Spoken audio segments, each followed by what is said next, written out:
Pripremamo drugi Beauty Blog Day koji ove godine nosi ime Avon Beauty Blog Day. Prošle godine nam je bilo fantastično, usprkos snijegu i lošim vremenskim uvjetima.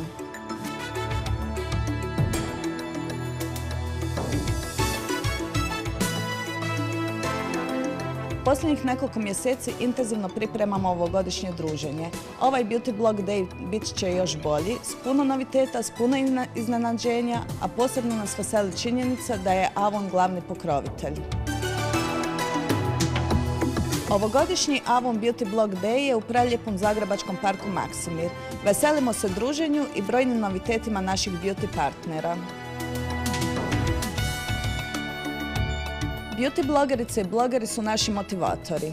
Oni su iskreni, njihovo mišljenje se cijeni. Oni su idealni ambasadori brenda. A mi cijenimo iskrenost, objektivnost i snagu i dijelimo s njima zajedničku ljubav, onu prema kozmetici. Vidimo se 15.3. na Avon Beauty Blog Dayu.